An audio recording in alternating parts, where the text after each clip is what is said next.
You know the theory. You've read the books, watched the videos, memorized the terms. Idealization, devaluation, discard, and the dreaded hoovering. It seems like a perfect, linear, almost mathematical map. First comes Prince Charming, the excessive attention, the perfect mirroring. Then, the subtle criticisms, the punitive silence, the coldness, and finally, the cruel abandonment. But if this map is so clear, why do you still feel like a piece is missing? Why, when looking back at that magical beginning where everything seemed perfect, do you feel a knot in your stomach? Why is there a lingering feeling, almost a whisper in your intuition, saying that the abuse didn't start when he yelled at you for the first time or when he disappeared without explanation? The truth is, the traditional three-phase model is incomplete.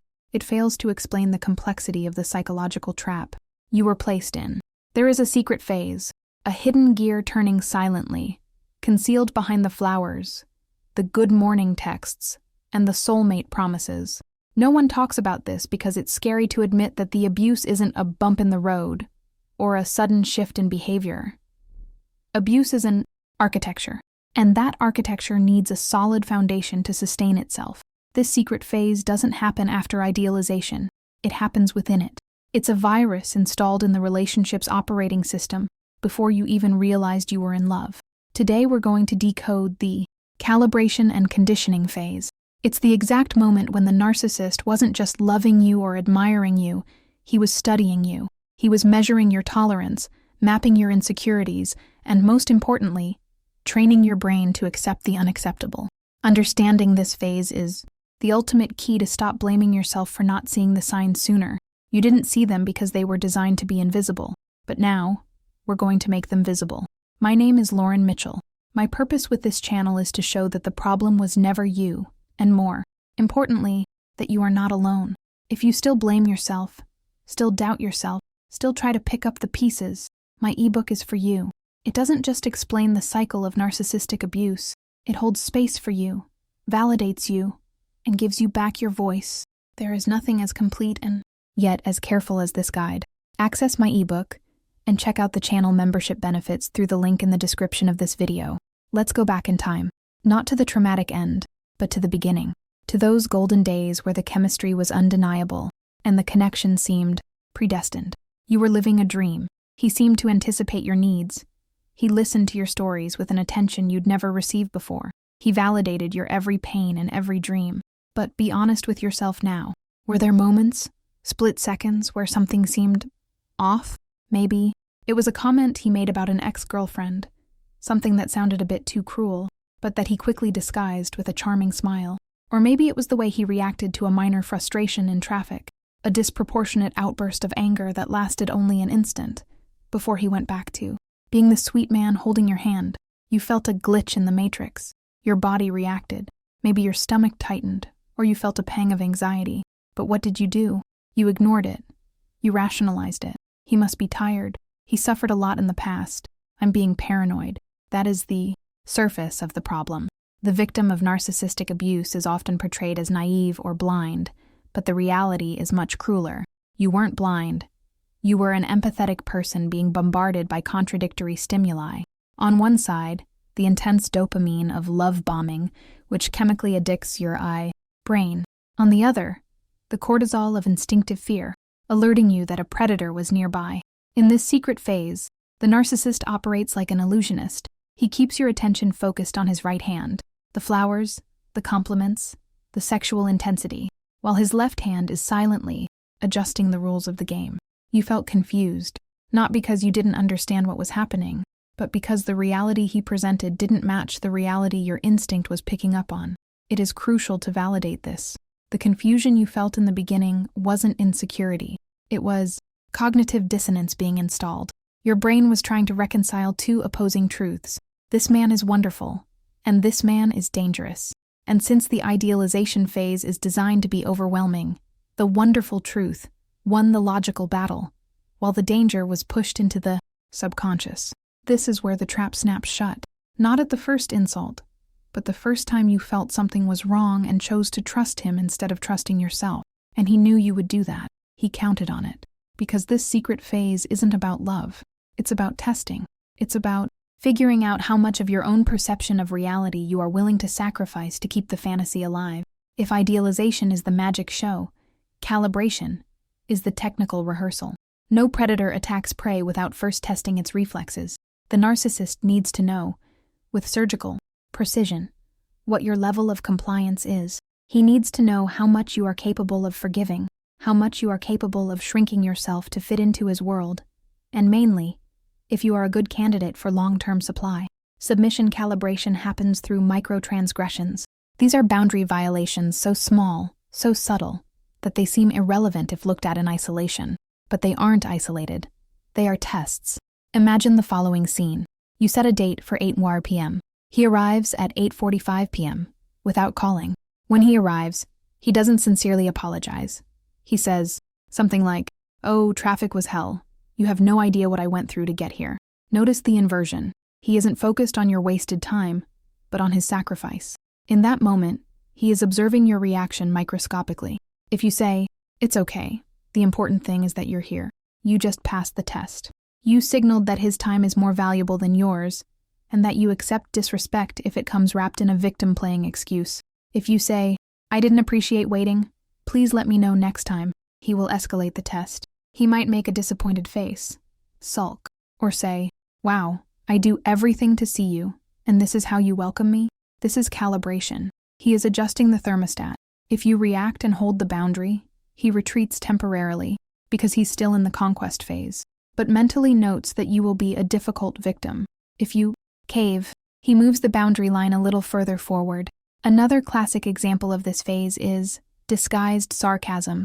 He makes a joke about your outfit, your job, or your friends, something that stings but is said with a smile. If you get offended, he plays the card, "You're too sensitive. Can't you take a joke?" This isn't playful banter. It's a verbal abuse endurance test. He is training you to doubt your own interpretation of aggression. He is conditioning you to accept hostility as a form of affection or humor. Calibration serves to establish the hierarchy. In the beginning, it seems like you are equal partners. But through these small tests, he is subtly placing himself in the position of judge and placing you in the position of defendant. You start feeling like you need to explain yourself, justify yourself, walk on eggshells so you don't ruin the perfect vibe. And that is exactly where he wants you, anxious to please and afraid of making a mistake. While he tests your boundaries with his left hand, with his right hand, he is conducting a deep, emotional audit. During the idealization phase, conversations are usually deep, long, lasting all night. You talk about childhood traumas, fears, past relationships that went wrong, your biggest insecurities. To you, this is intimacy. It's vulnerability. It's proof that you've finally found someone who understands you deeply. You open your heart and hand over the maps to all your weak spots, believing he will protect these secrets. To the narcissist, this is data collection. This is military intelligence.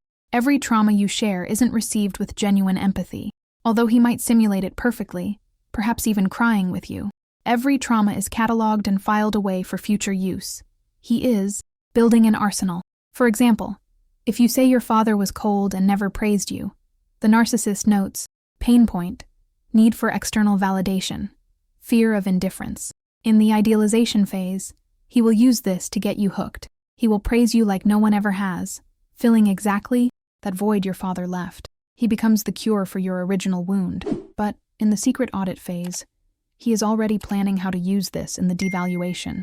When he wants to hurt you, he won't attack you randomly. He will use cold indifference, exactly like your father did. He will reenact your original trauma because he knows that's where it hurts the most. He knows his indifference will destabilize you much more than a yell, because it triggers a childhood trigger that you yourself revealed to him.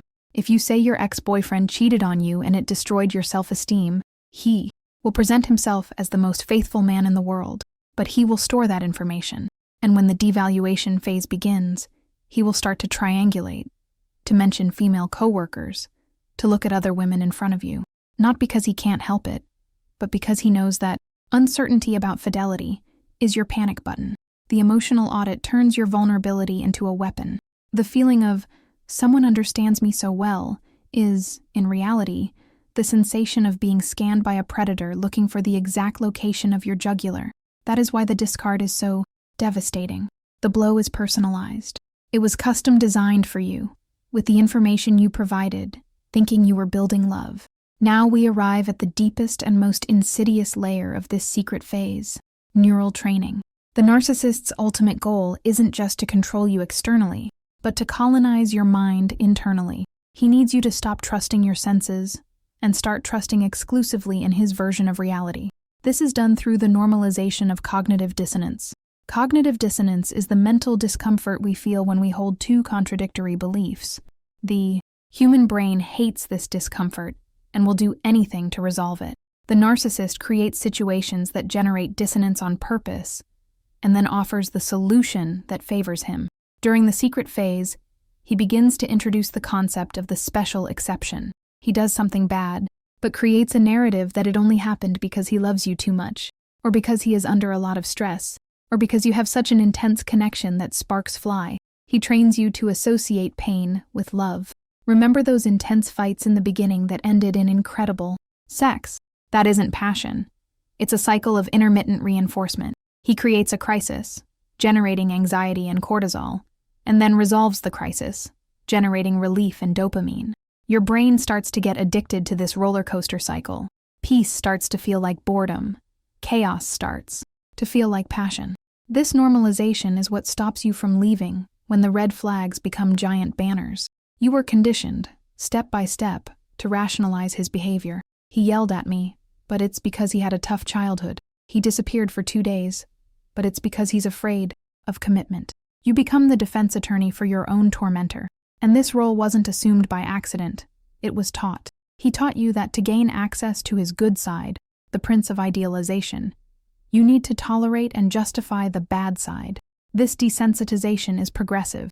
It's like the analogy of the frog in boiling water. If he showed who he really is on the first date, you would run away. But he turns up the temperature degree by degree. First a delay, then a criticism, then a yell, then a disappearance, then a betrayal. At each stage, he waits for you to acclimate, rationalize, and accept the new normal. When you hit rock bottom, you look up and don't understand how you got down so low. But the descent wasn't a free fall. It was a staircase, and he held your hand on every step, telling you it was safe to go down, while you ignored the smell of sulfur. Take a deep breath now. I know revisiting these moments can be painful. Immense guilt might arise. How did I let this happen? How did I not see these tests?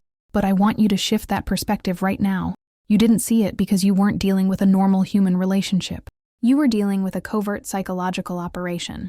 The secret phase of calibration, audit, and conditioning is the ultimate proof that the narcissist's behavior isn't random. It isn't the result of unresolved traumas that he can't control. It is intentional. It is strategic. Understanding that there was a testing phase serves one vital purpose: validation. Your intuition was right the whole time. That flutter in your stomach on the third date wasn't butterflies of passion. It was your alarm system ringing. That feeling that he was too good to be true was correct. The narcissist didn't choose you because you are weak.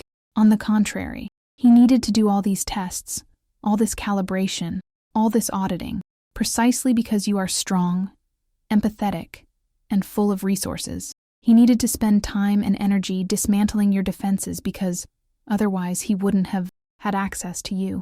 Now that you have the full map, now that you see the architecture behind the facade, the power returns to your hands. The secret loses its strength when it is revealed. You weren't just a victim of a love gone wrong. You survived a planned siege, and whoever survives a siege comes out of it with wisdom that no one can take away. You now know how the game is played, and most importantly, you know you never need to play it again. Feel free to leave your story, your vent, or even a suggestion for the next video topic in the comments below. Access the link in the description too. Check out my ebook and the benefits for members of this channel. Click on the suggested video on the screen to continue with me, and remember, you are light. Never forget to shine.